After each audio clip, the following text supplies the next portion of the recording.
हम लोग केवल भौतिक शरीर को ही देखते हैं, लेकिन हमारे अंदर भी इसमें आगे अलग अलग तरीके की शरीर होते हैं, और इसमें से कोई भी शरीर कमजोर हो जाए तो हमारा जो भी जीवन क्रम है ये सही रूप से नहीं चल सकता है। इन कोशों को ही प्यूरिफाई करना गायत्री की उच्च स्तरीय साधना है। इन कोशों को सशक्त किया जाए, इन कोशों को प्यूरिफाई किया जाए, ये गायत्री की उच्च स्तरीय साधना इसको बोला जाता है। इसी को पंचकोश साधना बोला जाता है। और गुरुदेव ने ये बोला है कि साधक को गायत्री उपासना के बाद में जब से हमारी मनोभूमि परिमार्जित होती है, अनुष्ठान जो हम अनुष्ठान का क्रम करते हैं, नवरात्रि में अनुष्ठान करते हैं, तो इससे क्या है, इससे हमें लाभ मिलता है। इससे मनोभूमि हमारी बन जाती है। खेत को क्या किया जाता है कि बुआई से पहले खेत की पहले जुताई की जाती है, उसकी तैयारी की जाती है, और जब वो खेत पूरा भूमि उर्वर हो जाती है तब उसमें बीज डाला जाता है। इसी प्रकार से जब से उपवास से, अनुष्ठान से अपनी मनोभूमि को इस लायक बनाया जाता है कि एडवांस और उच्च स्तरीय साधना को किया जा सके, तो ये हमें फिर आगे जो है इसमें उच्च स्तरीय साधना की भूमिका में हमें प्रवेश करना ही पड़ता है। अगर नहीं करेंगे तो गति अवरुद्ध हो जाएगी। कोई भी अगर गायत्री उपासक ठीक से उपासना कर रहा है तो आगे बढ़ के उसके मन में एक तीव्र जिज्ञासा अपने आप पैदा हो जाती है कि अब इसके एडवांस स्टेज के लिए कुछ किया जाए। अब साधना की एडवांस स्टेज के लिए कुछ किया जाए, कुछ और किया जाए, कुछ और किया जाए। अगर ये आकांक्षा मन में नहीं उठ रही है तो इसका मतलब साधना अभी पकी नहीं है। अगर ये पक जाएगी तो व्यक्ति अपने उच्च स्तरीय साधना के क्रम में जरूर प्रवेश करेगा। जैसे अगर कोई व्यक्ति होता है, कोई बच्चा अगर पहली कक्षा को उसने पास कर लिया है तो दूसरी कक्षा में जरूर प्रवेश मांगेगा और प्रवेश करेगा, और नहीं करता है तो इसका मतलब उसने पहली कक्षा को ठीक से पार नहीं किया। और अगर पहली कक्षा को पास करके और पहली कक्षा में बैठा रहे तब भी उसकी प्रगति जो है अवरुद्ध हो जाती है। तो ये उच्च स्तरीय साधना की भूमिका में हमें प्रवेश करना ही पड़ता है। गुरुदेव ने बड़ा जोर दे के बोला, इसीलिए उन्होंने जो है थर्ड पार्ट में, गायत्री महाविज्ञान के पार्ट में, ये पूरा का पूरा प्रैक्टिकल पक्ष इसमें रखा है। और ये जो पंचकोशीय साधना का अद्भुत ज्ञान है ये इस समय कहीं नहीं मिलता। ये भगवान शिव ने माँ पार्वती को गायत्री मंजरी के 46 श्लोकों में इसका वर्णन किया है। 46 श्लोकों में इस ज्ञान का वर्णन किया गया है। ये 46 श्लोकों में बताया गया कि जिसमें माँ पार्वती प्रश्न पूछती हैं कि हे भगवान, हे योगेश्वर, सभी लोग आपकी उपासना करते हैं, आपका ध्यान करते हैं, और आप किनका ध्यान करते हैं? तो भगवान शंकर कहते हैं कि गायत्री तू जगत माता। ये जो जगत माता है ये गायत्री है, और मैं गायत्री के ही ध्यान में विलीन रहता हूँ, मैं गायत्री का ध्यान करता हूँ। अब ये सुनने में थोड़ा अटपटा लग रहा होगा, थोड़ा अजीब लग रहा होगा कि अभी तक तो हम ब्रह्मा विष्णु महेश इन्हीं की उपासना करते थे, लेकिन ये जो है ये त्रिदेव भी गायत्री की उपासना क्यों करते हैं? त्रिदेव गायत्री की उपासना क्यों करते हैं? क्योंकि गायत्री ही आद्य शक्ति है। गायत्री से ही सारी शक्तियां निकली हैं। ब्रह्म की स्फुरना से पूरा संसार बना, और ब्रह्म की स्फुरना से जब ये संसार बना तो ये स्फुरना से ही पूरा संसार चल रहा है, और उसी स्फुरण को ही गायत्री बोला जाता है। जब ब्रह्म की संसार बनाने की कामना, संसार बनाने की अभिलाषा, जब स्फुरना बनती है तो ये स्फुरना ही स्थूल होकर गायत्री बन जाती है, और ये गायत्री फिर अपने आप को 3 भागों में बांट देती है। ये ही 3 इसकी जो शक्तियां हैं ये संसार का निर्माण करती हैं, पालन करती हैं, और उसका डिसिप्लिन, अनुशासन मेंटेन करके रखती हैं, जिससे संहार करती हैं। तो ये तीनों ही ब्रह्मा विष्णु महेश शक्तियां हैं। तो ब्रह्मा विष्णु महेश को जहाँ से बल मिलता है उसी को गायत्री उसी को गायत्री शक्ति बोला गया है, उसी को आद्य शक्ति जगत माता बोला गया है। तो इसमें हम लोग आज ये देखते हैं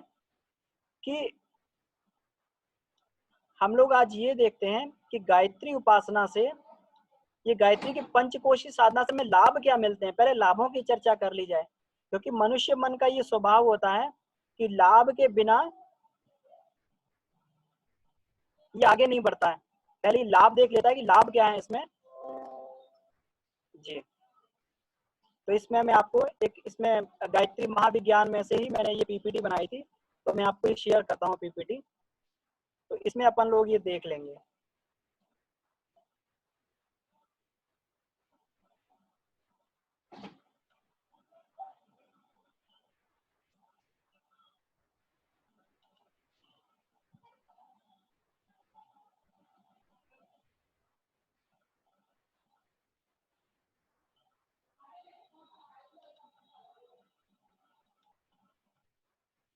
जी हाँ भैया, मेरी स्क्रीन दिखाई दे रही है आपको विवेक भैया?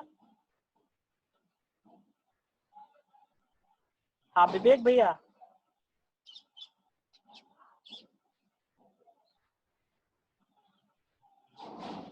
इसमें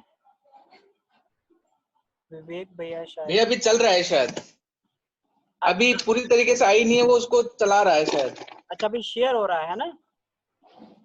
तो जैसे ही शेयर हो तो अब आ गई है। आ गया। ठीक है भैया, तो आज हम लोग जो गायत्री के 5 मुख और 10 भुजाओं की जो हम लोग बात करते हैं, तो आज उनका रहस्य हम लोग देखते हैं, ये रहस्य इनका क्या होता है। तो इसमें हाँ भैया अब चालू हो गई है। जी जी जी, तो गायत्री का जो एडवांस जो पक्ष है, जो गायत्री का ये पंचमुखी पक्ष है, इसमें गायत्री के 5 मुख।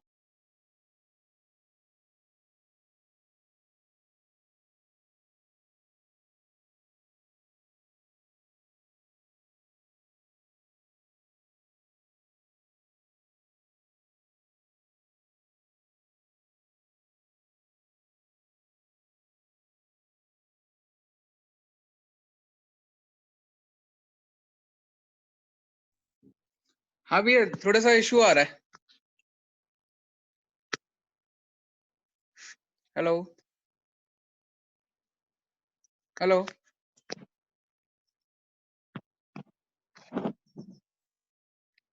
हाँ भैया, मेरी आवाज आ रही है? हाँ अब आ रही है। स्क्रीन शेयर हो गई? हाँ हो गई भैया। ठीक है ठीक है, तो अपन आगे बढ़ते हैं। तो इसमें तो गायत्री की 5 जो भुजाएं हैं, ये 5 आत्मिक लाभ होते हैं और 5 इसमें हमें भौतिक लाभ प्राप्त होते हैं। तो इसमें आत्मिक लाभ भी जो है, इसमें आत्मिक लाभ की अलग अलग स्टेजेस हैं और भौतिक लाभ की भी अलग अलग स्टेजेस हैं। भौतिक लाभ तो हम जानते हैं अलग अलग होते हैं, लेकिन अभी तक हमने केवल आत्मिक लाभों को आत्म आत्म साक्षात्कार, आत्म दर्शन के रूप में देखा, लेकिन इसकी भी अलग अलग स्टेजेस होती हैं, तो इसकी अपन चर्चा कर लेते हैं एक बार। तो सबसे पहले गायत्री के आत्म लाभ की चर्चा करते हैं। तो गायत्री से जो जो सबसे पहला लाभ मिलता है, जो आत्मिक लाभ मिलता है, उसे आत्मज्ञान बोलते हैं। आत्मज्ञान का अर्थ होता है कि अपने आप को जान लेना, और शरीर को, अभी तो हमारी जो साधारण मनुष्य की जो गति होती है, वो शरीर को ही सब कुछ मानता है। लेकिन जब मनुष्य आत्मिक प्रगति करता है, तो वो शरीर और आत्मा की भिन्नता को अनुभव कर लेता है, और जब शरीर आत्मा की भिन्नता को वह अनुभव कर लेता है, तो उसको शरीर लाभ की अपेक्षा आत्म लाभ की तुलना जो है, उसको अधिक महत्वपूर्ण दिखाई देने लगती है। जब ये आत्मज्ञान अंदर जागता है, तो मनुष्य का असंयम दूर हो जाता है। असंयम कैसे दूर हो जाता है? जब भी सांसारिक व्यक्ति, भोगी व्यक्ति और योगी व्यक्ति दोनों लोग खाते हैं, लेकिन उनके खाने, दोनों लोग खाते हैं, क्रिया दोनों की सेम है, लेकिन उसमें उनकी भावना के कारण उसमें जमीन आसमान का फर्क हो जाता है। जैसे योगी अगर खाता है तो भोगी अगर खाता है तो स्वाद लेने के लिए खाता है, लेकिन योगी अगर खाता है तो आत्मा के लिए खाता है, कि शरीर एक आत्मा का साधन है, और इस शरीर की यात्रा को चलाने के लिए, आत्मा की यात्रा को चलाने के लिए शरीर को भोजन दिया जा रहा है। तो उसके जितने भी असंयम उसके साथ में जुड़े हुए हैं, तो खाते समय बिल्कुल योगस्थ भाव में वो रहकर खाता है, योगस्थ भाव में रहकर सोता है। भोगी अगर सोएगा तो आलस्य प्रमाद में सोएगा, लेकिन योगी सोता है तो वो योग निद्रा में सोता है। सोना भी उसका इसी उद्देश्य से होता है कि मुझे आगे आत्मिक प्रगति करनी है, आत्मा की गति को आगे बढ़ाना है, आत्मा की यात्रा को आगे बढ़ाना है, तो उसका श्वास लेना, सोना, खाना पीना सभी योग दृष्टि से होता है। दोनों क्रम सेम है, लेकिन दोनों के भावना में परिवर्तन, दोनों की भावना में फर्क होने से ये दोनों ही इनके आउटपुट भी अलग अलग हो जाते हैं। भगवान कृष्ण ने इसी को निष्काम कर्म योग बोला है। कर्म तो दोनों कर रहे हैं, लेकिन वो कर्म करते हुए भी उस कर्म में आसक्ति ना रखी जाए। और कर्म में आसक्ति रखने का मतलब ये है कि जो भी कर्म किया जा रहा है वो शरीर दृष्टि से ना रहकर वो आत्म दृष्टि से हो जाए, तो इसी को आत्मज्ञान और आत्म लाभ बोला जाता है। तो इससे क्या है कि व्यक्ति शरीर से जितने भी संबंध रखने वाले जितने दुख हैं उनसे बच जाता है। और जो पूर्व जो प्रारब्ध होते हैं वो प्रारब्ध भी उसके आसानी से कट जाते हैं, क्योंकि वो एक आत्मिक यात्रा करता हुआ चला जाता है। शरीर के कष्ट उसके लिए कम हो जाते हैं, और अगर शरीर में कष्ट होते भी हैं तब भी वो ये मान के चलता है कि ये कष्ट मेरे जो पाप कर्म है, जो संचित प्रारब्ध है, उसको काटने के लिए आए हैं, और ये धीरे धीरे कट के मैं निष्पाप हो जाऊंगा और मैं और आत्मा के पास पहुंच जाऊंगा। तो ये आत्मज्ञान का ये लाभ होता है। आत्मज्ञान की अगली स्टेज जो है आत्मदर्शन होती है। कहते हैं कि कभी जब तक किसी चीज को केवल जाना जाए तब तक उसमें जो है और देखा ना जाए, तो जब तक देख ना लिया जाए तब तक उसको पूर्ण कॉन्फिडेंस नहीं आता है। तो आत्मज्ञान वाले जो साधक होते हैं, आत्मज्ञान के स्तर पर जो साधक होते हैं, उनको उनके जो स्थिति रहती है, डामाडोल स्थिति रहती है। कभी भौतिकवादी हो जाते हैं, कभी आध्यात्मिकवादी हो जाते हैं। बहुत सारे लोग कहते हैं कि कभी-कभी हमारा उपासना में मन बहुत लगता है, कभी-कभी योग में मन बहुत लगता है, कभी बिल्कुल नहीं लगता। तो इसका अर्थ क्या हुआ? आत्मज्ञान तो है, ये आत्मा का उद्देश्य तो मालूम है, लेकिन अभी वह स्थिति नहीं बनी है, आत्मा को अभी पूर्ण रूप से समझा और देखा नहीं गया है। तो जब समझ और देख लिया जाता है तो ये डामाडोल की स्थिति खत्म हो जाती है। तो इसी आत्मदर्शन का मतलब है अपने स्वरूप का साक्षात्कार कर लेना। इसमें गुरुदेव ने मैं क्या हूँ पुस्तक में बड़ी सुंदर लाइन लिखी है कि आत्मदर्शन, आत्म साक्षात्कार का मतलब है कि किसी भी क्षण अपनी आत्मा को ना भूला जाए, ये भुलक्कड़ी ना आए, और आत्मा की शक्ति को हमेशा स्मरण रखा जाए। यही, और अगर ये स्टेज बन जाती है तो व्यक्ति आत्म साक्षात्कार की स्थिति में पहुंच जाता है। उसे मान लेना चाहिए कि उसे आत्मदर्शन हो गया। और जब ये आत्मदर्शन हो जाता है तो श्रद्धा, निष्ठा, विश्वास जो है बिल्कुल ये इसकी भावनाएं ये प्रगाढ़ हो जाती हैं। आत्मदर्शन की दूसरी भूमिका में पहुंचने पर दूसरों को जानने, समझने और प्रभावित करने की सिद्धि मिल जाती है। वह व्यक्ति दूसरों को उसको जो है दूसरों के अंतःकरण को पढ़ने की सिद्धि मिल जाती है, और उसके अंतःकरण को किसी भी व्यक्ति को प्रभावित करने की भी उसे सिद्धि मिल जाती है। वो किसी भी व्यक्ति को अपने अनुसार वो चला भी सकता है। इसकी जो है उसको अब धीरे धीरे उसकी अभी तो ये सोचा जा रहा था कि मैं ही केवल जीवात्मा हूँ, मेरे अंदर आत्मा है, लेकिन इसकी इतनी सूक्ष्मता हो जाती है कि संसार के सारे जीवों में उसे अपना ही स्वरूप दिखाई देने लगता है। पूज्य गुरुदेव कहते थे कि बेटा जो मेरे लिए सबसे कठिन साधना थी, मैंने जीवन में 3 ही साधनाएं की। पहली साधना थी पर नारी परदारेशु, दूसरी साधना पर द्रव्येशु लुष्टवत। ये 2 साधनाएं मेरे लिए आसान थी, लेकिन तीसरी साधना मेरे लिए सबसे कठिन थी, जिसको बोला गया है आत्मवत सर्वभूतेषु। ये आत्मवत सर्वभूतेषु की साधना ही आत्म साक्षात्कार की साधना है, जहां पर कोई मित्र नहीं, कोई शत्रु नहीं, कोई भी किसी तरीके के नहीं रहता, कोई भी नारी नहीं रहती, कोई पुरुष नहीं रहता, कोई भी जो है मनुष्य नहीं, कोई भी जानवर नहीं रहता, और सब में जो है एक ही भाव को, एक ही आत्मा को देखा जाता है। वही आत्म साक्षात्कार की सिद्धि होती है, वही आत्मदर्शन की सिद्धि होती है। तो व्यक्ति सारे संसार के जीवों में, संसार के सभी शरीरों में, सारे प्राणियों में अपनी ही आत्मा को समाये हुए देखता है। इसके बाद तीसरी सिद्धि जो आत्मा अनुभव की सिद्धि होती है। तो आत्मा अनुभव की सिद्धि है कि अपने जो है शरीर, अपने वास्तविक स्वरूप का क्रियाशील हो जाना, अपने वास्तविक स्वरूप का क्रियाशील हो जाना।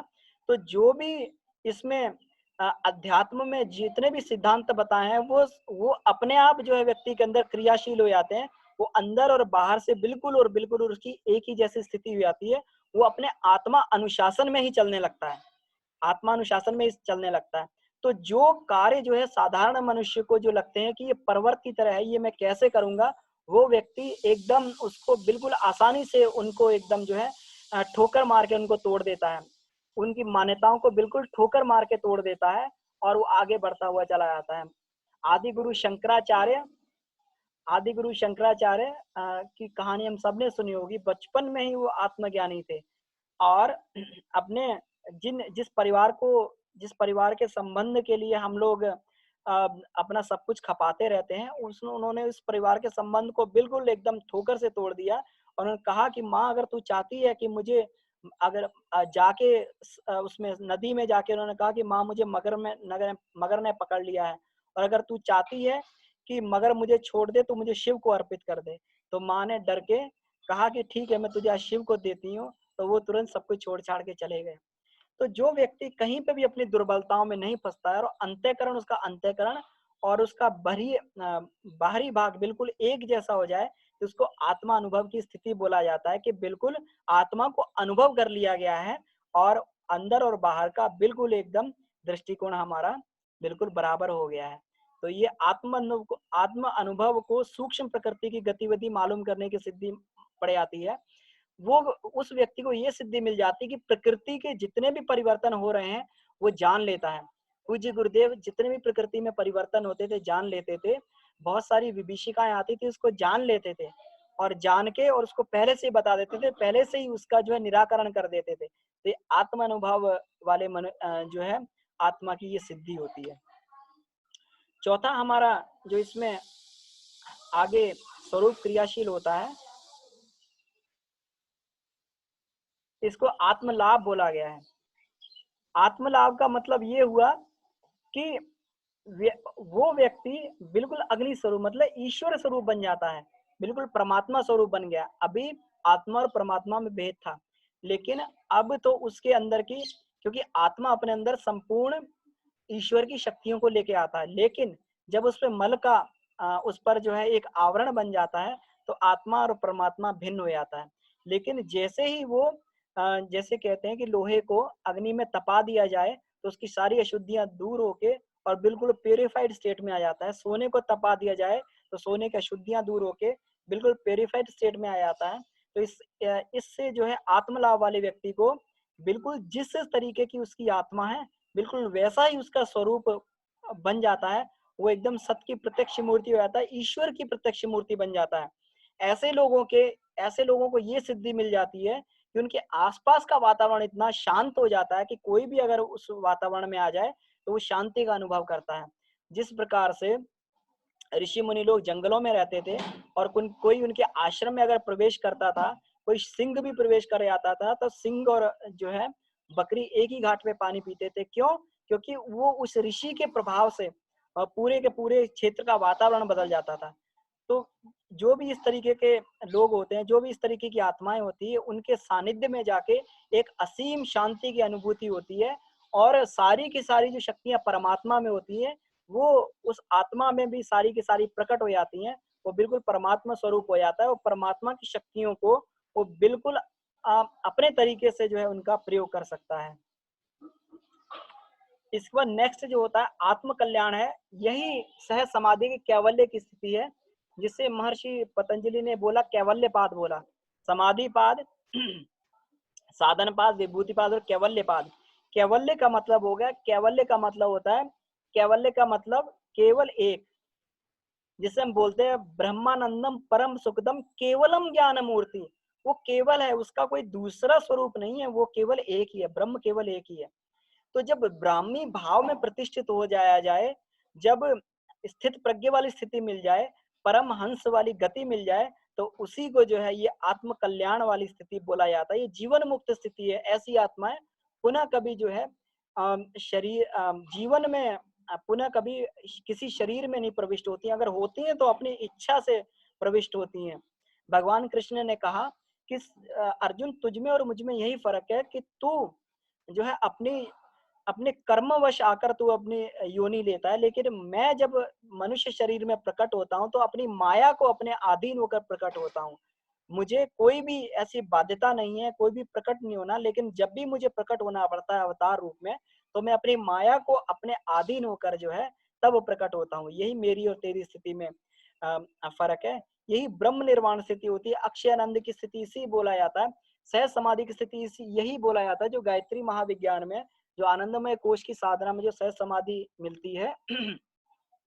जिसे कबीर जी ने बोला है, साधो सहज समाधि भरी, आंख न मूंदू, कान न रूंदू, काया कष्ट न धारू, खुले नयन से हंस हंस देखू, सुंदर रूप निहारू, साधु सहज समाधि बली। तो ये सहज समाधि की अवस्था जो है, ये इसी स्थिति में आकर प्राप्त होती है। ये आत्माएं जो है बिल्कुल ईश्वर के सदृश हो जाती हैं। इन्हीं आत्माओं को देवदूत, अवतार, पैगंबर, युग निर्माता, प्रकाश स्तंभ आदि नामों से पुकारा जाता है। कोई भी ऐसी स्थिति नहीं रहती है कि कोई भी ऐसी चीज नहीं रहती है जो इनके लिए दुर्लभ हो। ब्रह्मानंद, परमानंद, आत्मानंद से बड़ा कोई भी सुख इस त्रिगुणात्मक प्रकृति में संभव नहीं होता है। तो ये तीनों के तीनों सुख इन्हें प्राप्त हो जाते हैं। तो ये आत्म कल्याण की स्थिति हुई। ठीक है, नेक्स्ट ये आत्मिक लाभ हुए। अब भौतिक लाभों की चर्चा करते हैं। तो गायत्री की पांच भुजाएं आत्मिक लाभ के रूप में हमने चर्चा की। अब पांच भुजाएं जो है भौतिक लाभ है। तो ये भौतिक लाभ जो है ये पहले ही प्राप्त हो जाते हैं। जैसे अपन ने कहा है, ओम मिश्रुता मया वरदा वेद माता प्रचोदयन्त पावमानी द्विजा नाम आयु प्राणम प्रजाम पशुम कीर्तिम द्रविड़म।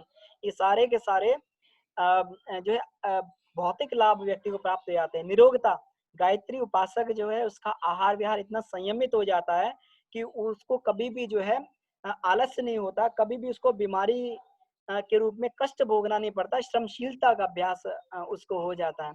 समृद्धि, उसके जीवन में परिश्रमशीलता, तत्परता, सतर्कता जैसे गुण आ जाते हैं। इन्हीं गुणों के विकास से वो धीरे धीरे समृद्धि, संपन्नता उसे प्राप्त हो जाती है। वो मितव्ययी रहता है। विद्या, गायत्री सद्बुद्धि की देवी है।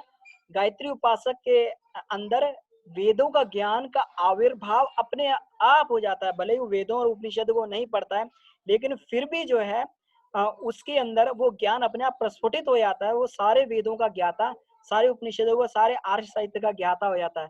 परम पूज्य गुरुदेव की अगर हम देखें तो केवल उनकी भौतिक शिक्षा केवल चौथी क्लास पास थे, लेकिन उन्होंने इतना बड़ा बड़ा साहित्य लिख दिया कि आज बड़े से बड़ा जो चरम सीमा पे जो साइंटिस्ट होता है, जिसने जो रिसर्च स्कॉलर होता है, पीएचडी स्कॉलर होता है, उसको भी वो जब वो साहित्य को पढ़ता है तो उसको लगता है कि ये साहित्य कहाँ से लिखा गया है।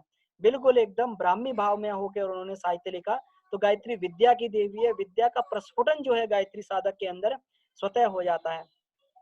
कौशल, कौशल होता है कि किसी भी प्रकार के काम को ठीक प्रकार से सोचना और उसे ठीक प्रकार से करना।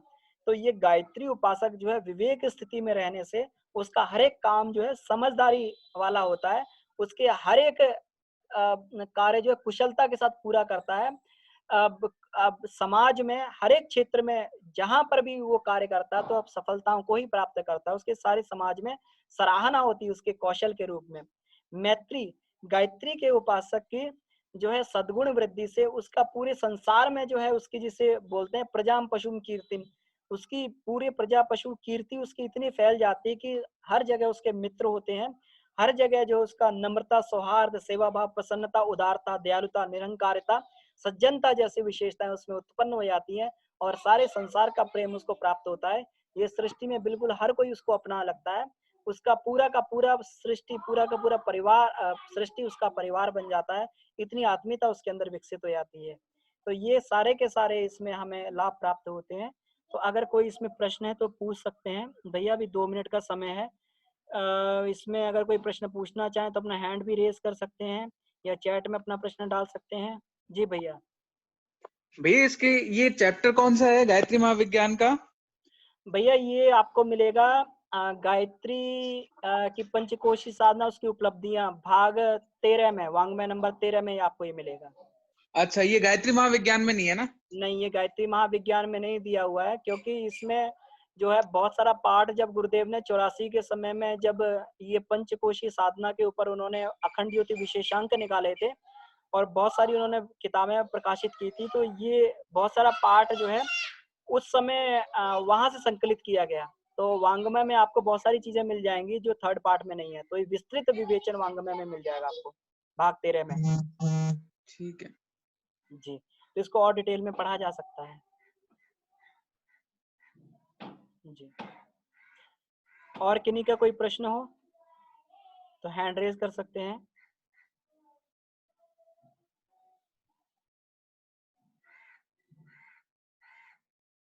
ठीक है, तो कोई प्रश्न नहीं है, समय भी हो गया है, तो इसी के साथ में हम लोग युग ऋषि की हमसे आशा है, एक बहुत बड़ा जो आश्वासन हमें ऋषि ने दिया कि अगर कोई भी व्यक्ति इसमें 2 घंटे का समय लगाता तो 10 साल में उसकी पंचकोशी साधना पूर्ण हो जाती, 10 साल में उसको पंच सारे के सारे कोश उसके सिद्ध हो जाएंगे। ये आश्वासन ऐसे नहीं दिया परम पूज्य गुरुदेव ने, इस आश्वासन के पीछे एक बहुत ही गहन रहस्य छुपा हुआ है। ये रहस्य कौन सा है? ये रहस्य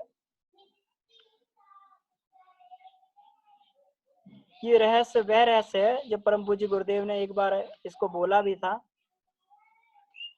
कि वैचारिक परिवर्तन जो है एक स्तर तक ही सीमित होता है। किसी व्यक्ति के विचार को एक स्तर तक ही बदला जा सकता है, लेकिन अगर किसी व्यक्ति के अंदर आमूल-चूल परिवर्तन करना है, अगर आमूल-चूल किसी व्यक्ति को बदलना है, तो उसके अंदर जाके उसके अंतःकरण को उसको उत्तेजित करना पड़ता है, उसकी उपत्यकाओं को उत्तेजित करना पड़ता है, तब जाके व्यक्ति उसको चैन नहीं आता और वो साधना के पथ पर आगे बढ़ता है, उसको अपनी शक्ति देनी पड़ती है। तो परम पूज्य गुरुदेव ने इसीलिए 10 साल की गारंटी ली कि अगर कोई व्यक्ति ईमानदारी से 2 ढाई घंटे का समय लगाएगा तो अपनी शक्ति देके गुरुदेव उसको आगे बढ़ाते हैं। अपनी अपने उसके अंदर शक्ति का संचार करके, उसके अंदर स्फुरना देके, उसके अंदर प्रेरणा देके उसको आगे बढ़ाते हैं। इसीलिए नहीं तो कहा गया है रामायण में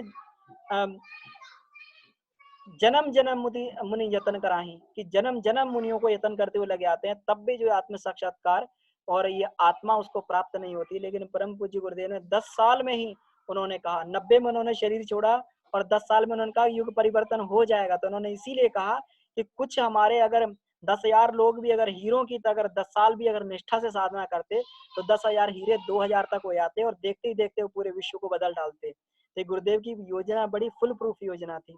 तो इसलिए ये साधना के पथ पर हम लोग साथ साथ में अपने उपासना साधना आराधना के साथ साथ हम लोग ये साधना के ये उच्च स्तरीय साधना के पथ पर भी हम लोग आगे बढ़े।